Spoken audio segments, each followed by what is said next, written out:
வணக்கம் ஃப்ரெண்ட்ஸ். இன்னைக்கு நம்ம ரீசெண்டா வெளியாயிருக்கிற ஆலி படத்தோட மூவி ரிவ்யூ தாங்க பார்க்க போறோம்.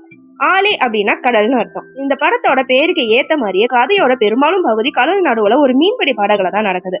சரத்குமார் ஒரு வித்தியாசமான கெட்டப்ல நடிச்சிருக்காரு. மலையாள இயக்குனரான மாதவ் ராமதாஸ் இந்த படத்தை டைரக்ட் பண்ணிருக்காரு. இது ஒரு எக்ஸ்பெரிமெண்டல் படம் அப்படின்னே சொல்லலாம். சரி, இந்த படத்தோட கதை தான் என்ன, ரசிகர்களை கவர்ந்துச்சா இல்லையாங்கிறதா இந்த வீடியோல பார்க்க போறோம். இந்த படத்துல நடிச்ச கேரக்டர்களை பத்தி பார்த்தரலாங்க.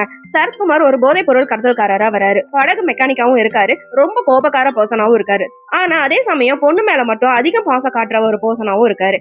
ஆனா மனைவி அடிக்கிற ஒரு முரட்டுத்தனமான ஆள், தாடி வச்சுட்டு ஒரு வித்தியாசமான தோற்றத்திலையும் வராரு. இந்திரஜித் இவர் தான் படத்தோட ஹீரோனே சொல்லலாம். ஒரு கல்லூரி மாணவனா வராங்க. தேவிகா சதீஷ் இந்த படத்துல சரத்குமாரோட மகளா நடிச்சிருக்காங்க. இவங்க தான் ஹீரோவோட காதலியாவும் இருக்காங்க. இவங்க பார்க்க ரொம்ப கியூட்டாவும் ஒரு பாடல்ல ரொம்ப அழகாவும் நடிச்சிருக்காங்க. இந்த படத்துல வையாபுரி அப்பாவாகவும் பிக் பாஸ் தாமரை அம்மாவாகவும் ஒரு சில காட்சிகள்லாம் வந்துட்டு போறாங்க. அதுக்கப்புறம் லக்கி அப்படிங்கிற ஒரு நாயும் இருக்கு.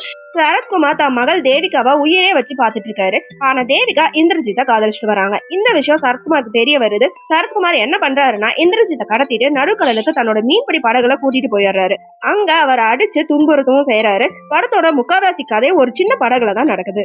இந்திரஜித் தப்பிக்க முயற்சி பண்றதும் சரத்குமார் அவரை தாக்குறதும் திரும்ப இந்திரஜித் பதிலடி கொடுக்கறதுமா கதை நகர்ந்துட்டு போகுது. இதுல ஒரு ட்விஸ்ட் என்னன்னா சரத்குமார் ஒரு கட்டத்துல தன் மகளை ஒரு பாடல்ல மட்டுமே பாக்குறாரு. ஆனா கிளைமேக்ஸ் வரைக்குமே அவங்க வரதே இல்ல. இடைப்பட்ட காட்சியில லக்கிங்கிற நாய் கூட மட்டுமே சரத்குமார் கொஞ்சம் பாசம் காட்டுறாரு.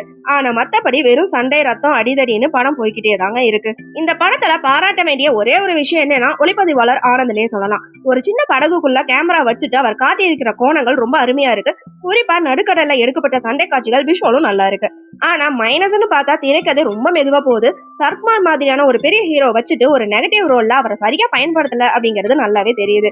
அவரோட தமிழ் இமேஜுக்கு இந்த கேரக்டரும் சீரியஸா செட் ஆகல. அதே மாதிரி இசையமைப்பாளர் ஜாசி கிஃப்டும் இந்த படத்துல பெருசா ஒண்ணுமே செய்யல. கிளைமேக்ஸ்ல ஹீரோ ஒரு விஷயம் பண்றாரு, நான் உங்க மகளை எந்த அளவுக்கு காதலிக்கிறேன்னு ரத்தத்துல ஒரு காரியம் பண்ணி காட்டுவாரு. அதுக்கு சரத்குமார் ஒரு பதிலடியும் கொடுக்குறாரு. படத்துல உருப்படியான சீனுனா அது ஒண்ணு மட்டுமே சொல்லலாம். ஆனா முடிவு என்னன்னா நடுக்கடல்ல அந்த படகு எப்படி தத்தளிக்குதோ அதே மாதிரிதான் படமும் தத்தளிச்சுட்டு இருக்கு. ஆக மொத்தத்துல தொழில்நுட்ப ரீதியா படம் நல்லா இருந்தாலுமே விறுவிறுப்பு இல்லாத திரைக்கதையால ஆளி ரொம்பவே சுமாரான படமா தாங்க இருக்கு. ஓகே ஃப்ரெண்ட்ஸ், நெக்ஸ்ட் வீடியோல பார்க்கலாம். இந்த வீடியோ உங்களுக்கு பிடிச்சிருந்தா லைக், ஷேர், சப்ஸ்கிரைப் பண்ணுங்க. தேங்க்யூ.